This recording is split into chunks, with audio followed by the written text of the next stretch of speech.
Hi, and welcome to Drive to the Championships, presented by Mercedes-Benz. He's former world number 4 Todd Martin. I'm Kevin Skinner.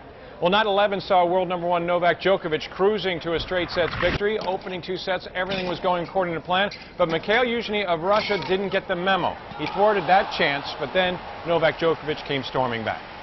Well, and the only reason that Djokovic didn't lose one of those sets was because he rose to the occasion when Youzhny was mounting some serious challenges in those first 2 sets. The quality of play was very high from both players in those first 2 sets. The third set, Youzhny obviously played great tennis, and Djokovic relaxed his focus a bit. But what was so impressive was how strong Djokovic started the 4th set and what a clear message he sent both to Wawrinka and also to Rafael Nadal by the way of Mikhail Youzhny. I'm ready for action. Now we turn our attention towards the women's semifinals on this day, and first up was world number 2 Victoria Azarenka taking on in-form Italian Flavia Panetta. Azarenka had a few stumbles in earlier rounds, losing the opening sets to Alize Cornet and to Anna Ivanovic, but today she sent a message, though tested early in the opening set, able to outlast Panetta, and that was enough for the win. Well, it was quite a match, and Flavia Panetta only held serve 1 time out of 9 games in the match. But really what it came down to was the 5-4 game in the first set, Azarenka serving, where she won on her 6th set point.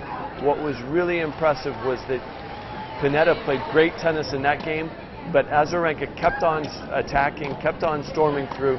What I think is really critical is in the final that she play that same exact style and be very attacking.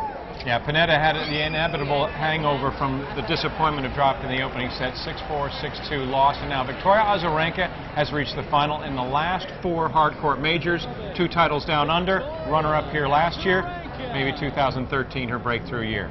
The woman who beat her last year, Serena Williams, world number 1, who has been incredible over the course of the last 2 seasons.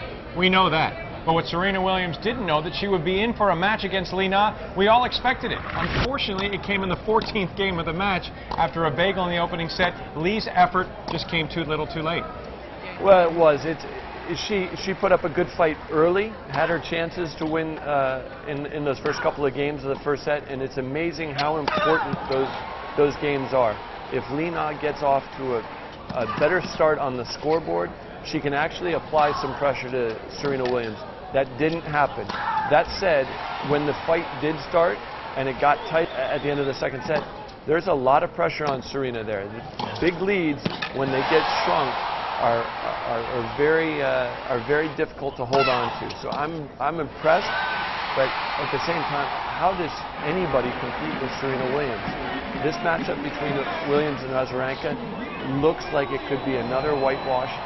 Even though Azarenka beat her just a few weeks ago in Cincinnati, Serena looks great. Her serve is huge and extremely accurate. Yeah, Serena's 6-0 opening set against Li was her 5th bagel of the tournament. She looks in great form, but she knows she got the good test from China's number 1 at the end there. And so Serena advances on to the final for the 2nd straight year. For the 2nd straight year, she'll take on Victoria Azarenka. It's the first time there's been a rematch since 2002, Serena defeating her older sister Venus Williams, and the first time 1 versus 2 since 2003, Justine Henin defeating Kim Clijsters. So let's talk about the men's semifinals quickly. 1 versus 2 potential there. Djokovic versus Nadal. Todd, is there any reason to think those 2 won't be meeting for another title here in New York? Well, there's 2 reasons. Richard Gasquet and Stan Wawrinka. They stand in the way of Nadal and Djokovic playing in the finals. I would suspect that Djokovic and Nadal will be in the finals, but both of the one-handers have a chance against their more successful and much more experienced opponents. You'd have to go all the way back to 2011 to find 1 versus 2 in a men's final. It was world number 1 Novak Djokovic beating world number 2 Rafael Nadal. Well, that's going to do it for this edition of Drive to the Championships presented by Mercedes-Benz. He's Todd. I'm Kevin. We'll see you again.